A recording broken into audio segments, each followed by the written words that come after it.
Today Haryana पर आपका मैं राजेंद्र कौशल इस समय पहुंचा हूं इंडिया गठबंधन कार्यालय कैथल।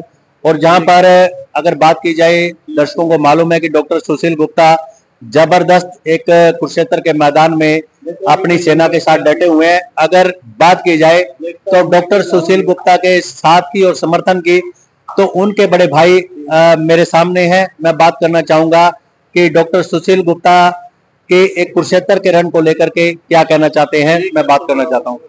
गुप्ता जी नमस्कार। नमस्कार जी, नमस्कार सर, सबसे पहले तो ऐसे पर्सनैलिटी को, ऐसे व्यक्तित्व को सलाम करते हैं कि हरियाणा में ऐसे लोग भी हैं जो चौधरी देवीलाल जी के बाद कम ही देखने को मिलते हैं। क्या कहना चाहेंगे? देखो, तो साहब भी बहुत बड़ी आदमी थे और सुशील गुप्ता जो है ये कोई भी काम करेगा देश हित में करेगा जी। वो काम ही नहीं करेगा तो देश हित में ना हो जी।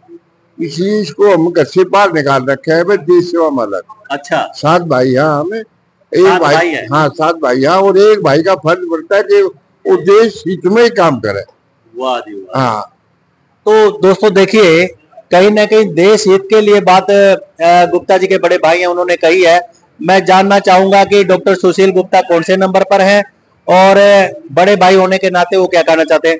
सर, सबसे पहले मैं आपसे पूछना चाहूंगा, सुशील गुप्ता से आप कितने बड़े हैं? सुशील गुप्ता से एक बड़े से छोटा हूँ मैं। मेरे बड़े भाई की डेथ हुई थी 84 में। अच्छा। हाँ, उसके बाद बड़ा में नंबर मेरा ही है। अच्छा। और सुशील गुप्ता मेरी शादी में 2 साल के थे। अच्छा, अरे वाह। सुशील गुप्ता जी आपकी शादी में 2 साल के थे और आप कितने साल के थे? मैं तो 18 साल में शादी होगी थी उस टाइम में। अच्छा, ये बताइए जी, आपका शुभ नाम? गंगा बिशन गुप्ता। गंगा बिशन गुप्ता।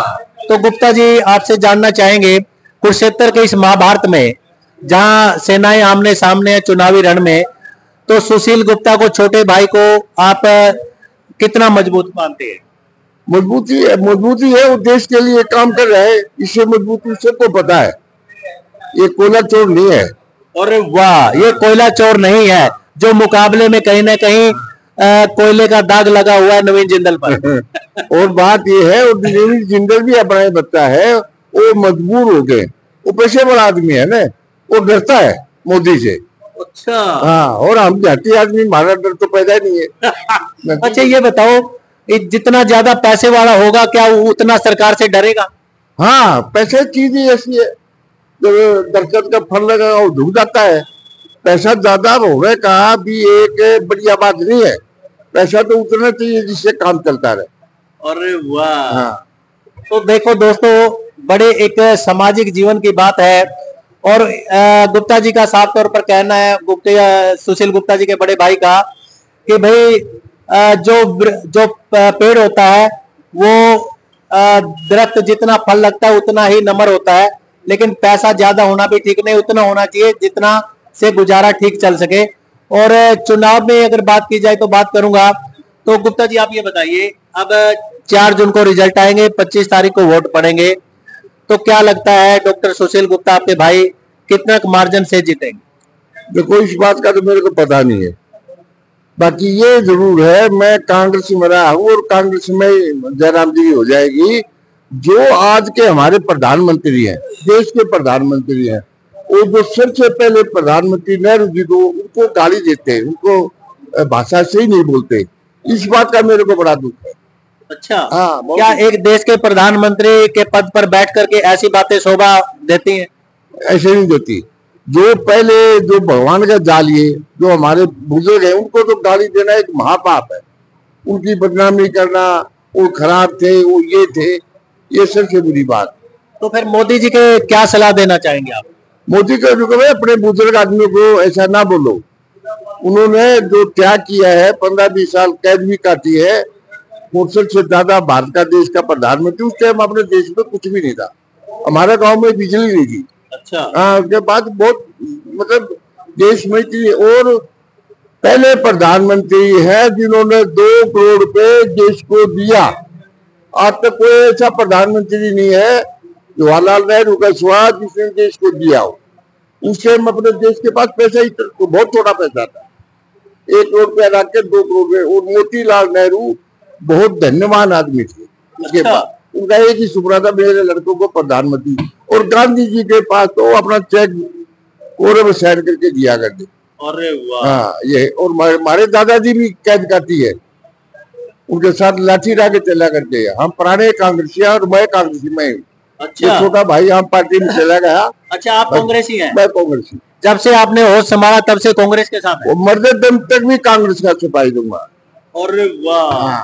तो दोस्तों देखिए, डॉक्टर सुशील गुप्ता के भाई से, गंगा बिशन जी से जो बात हो रही है, बड़े एक अंदर जहन की बात निकलकर सामने आई है कि ये बचपन से ही कांग्रेसी हैं और मानना है कि जब तक जिएंगे तब तक कांग्रेस का ही साथ देंगे। भाई आम आदमी पार्टी में आ गया डॉक्टर सुशील गुप्ता, बड़े भाई होने के नाते उनका भी साथ दे रहे हैं, पर मेरी विचारधारा कांग्रेस की है।